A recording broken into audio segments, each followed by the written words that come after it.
Hey guys, how y'all doing? I'm here to give you guys a recap on the new episode or chapter of RWBY Volume 4. Now, this chapter right here had a major important role to play later. I mean, the way how this episode was set up and given right now, wow, dude.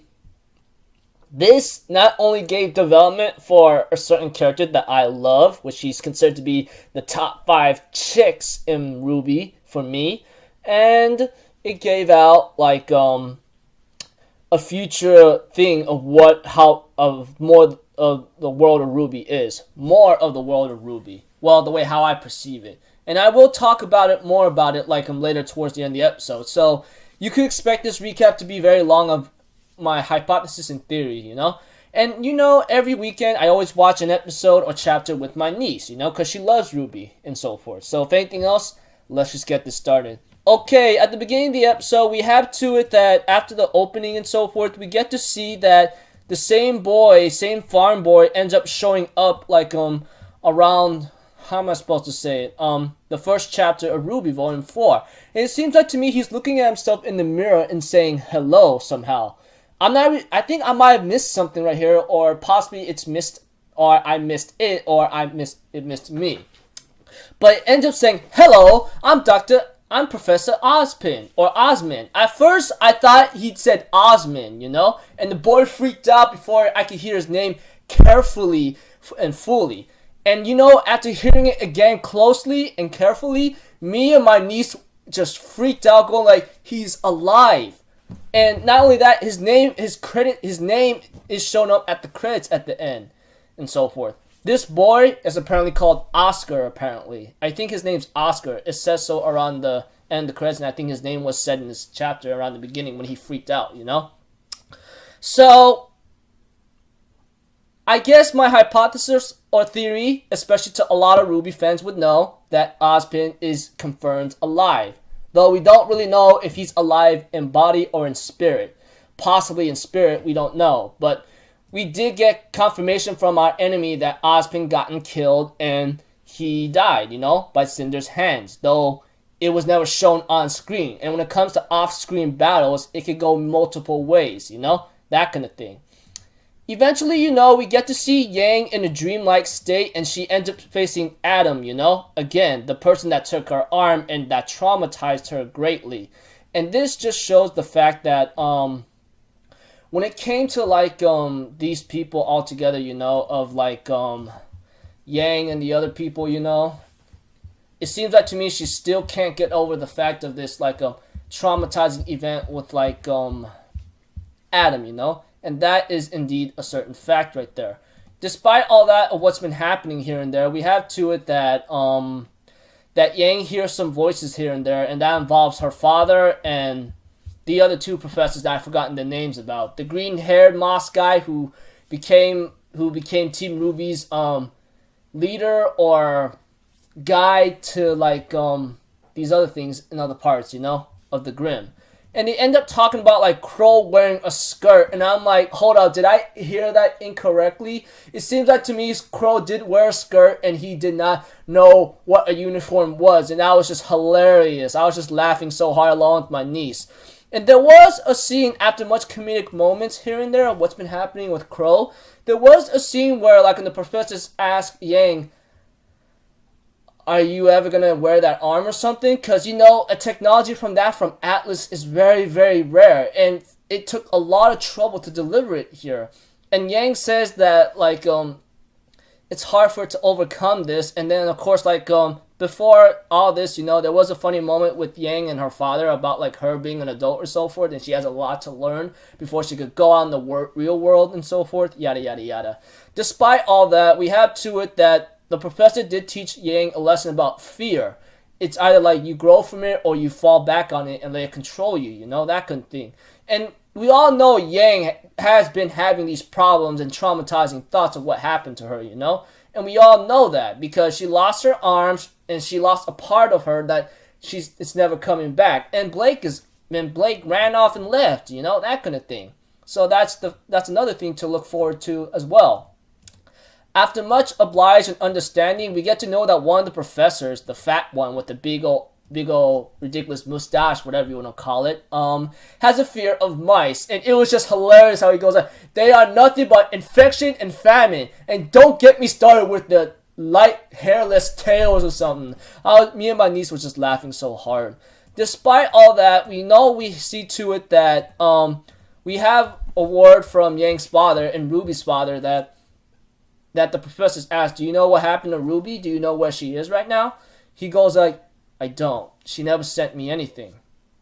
And they go like, aren't you going to bring her back? And Tao Long or Tao, whatever his name is, Yang's father or Ruby's father, in simple words for me, ends up saying, there's just a lot of things I also have to take care of later. And therefore, Yang just looks at herself, and eventually she made her choice later, And there was a scene with John, Nora, Ren, and Ruby going to a certain city, And I forgot what that city is called, but apparently Ruby couldn't pronounce it right, so I couldn't really tell. And then there was a scene with Crow killing the Grimm and so forth, and it seems like to me he's watching them over still like a guardian, Especially when it came to one person showing up and having a really bad argument or time with Crow. And later on, we do see to it that this person with red eyes or something at first, I thought the drink that was given to him might be poison. I was kind of concerned, it might be something that the enemy might show up, but that is not the case.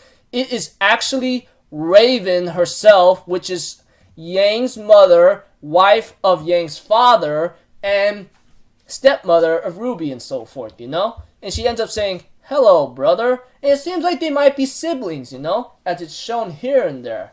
But apparently, Crow says, hey, so what are you doing here? Of course, she likes to get to the discussion topic about,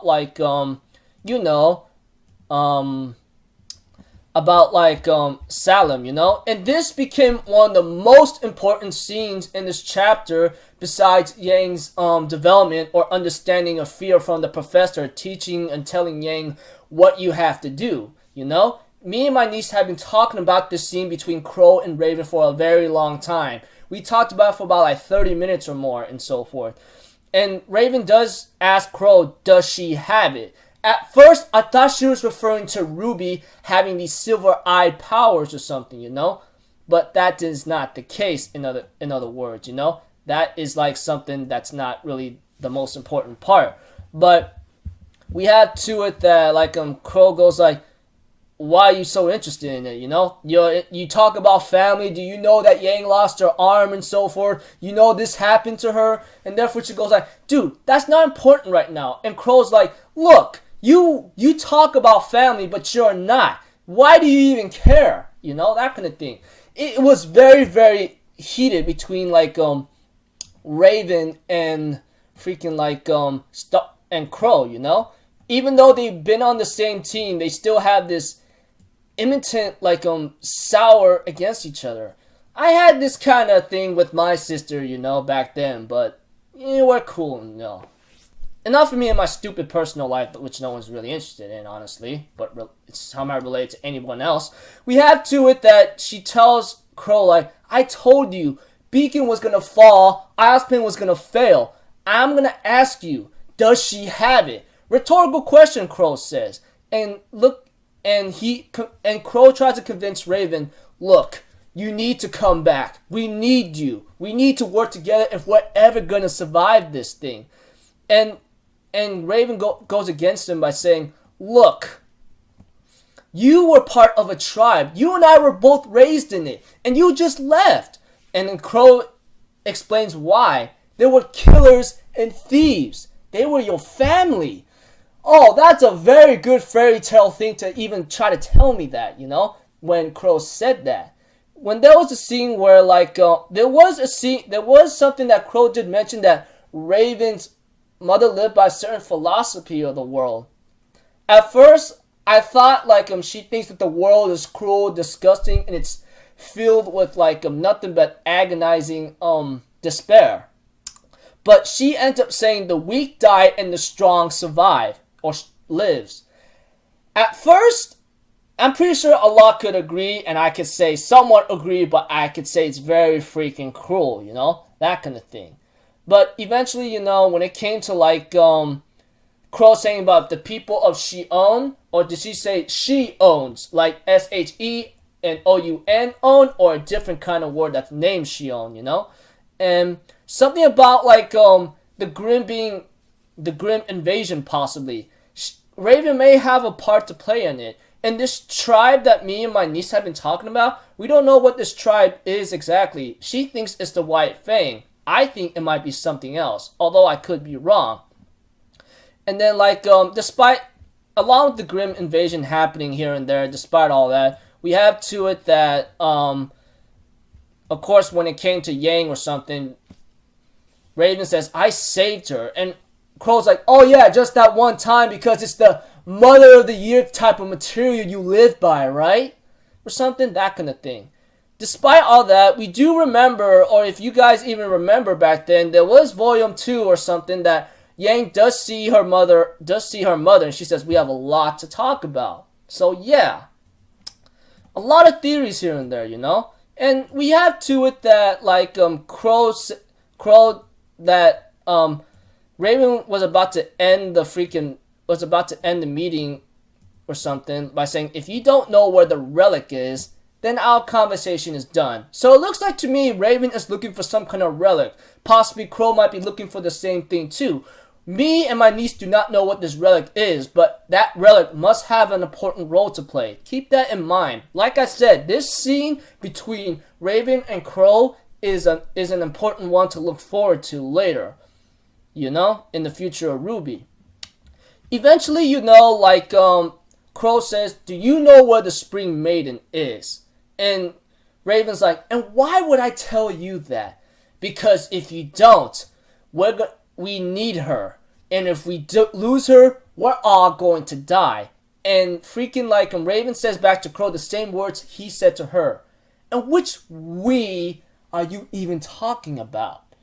Which is really cruel and cold. I don't blame her. I don't know what the situation is, but she might have a total personal grudge against Crow leaving the tribe. But Crow explains why he left. They're killers and thieves. We don't know what this tribe is, but it does have although I am interested in who this tribe is. Although my niece believes it's the White Fang, it could be another thing, however, from my own perspective. And after that, she just left all of a sudden. And then towards the end of the episode, Yang decides to put on the artificial arm and move on, possibly. And therefore, Tao Long or Tao decides to go like, alright, let's just get this started. And we get to see the credits and new drawings of Oscar himself. And then we get to see the freaking voices, you know? And Professor Ozpin is in it. So we get to know that he is actually alive, you know? That kind of thing. And of course, like the professors is Oobleck and like the other guys and so forth. And of course, like we get to see Raven's mother and yeah, that kind of thing. So it looks like to me in this episode, it's really important in the end because like this not only gives development and possibly the chance for Yang to redeem herself. Especially, I love Yang. Honestly, she is one of my top 5 chicks at RWBY and so forth. And we get to see to it the scene between Crow and Raven. That is a very important scene to look forward to because the scene between them of them bickering at each other and possibly why Raven holds a personal hate or grudge against Crow for leaving. And she is the leader of that tribe now. She'll do anything she can for survival. The weak die and the strong survive. She lived by that kind of world philosophy, which I won't deny could be true in a realistic way, but at the same time cruel and hella f***ed up, you know? So, like I said, we don't know what this tribe is, and I don't know why, like, she's interested in what Salem is and why she's ignoring her daughter and so forth, even though she had a kid with, like, Tao Long or Yang's father. So I go like, if you don't care about your child, then why would you have her in the first place? What, is she like some kind of successor or heir to your tribe or something?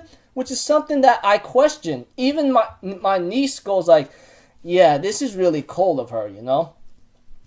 Like I said, a lot of things is happening in RWBY right now. We don't know what or when or where it's going to happen, but all this information given in this episode by Crow and Raven itself is just showing that a lot of events is about to happen.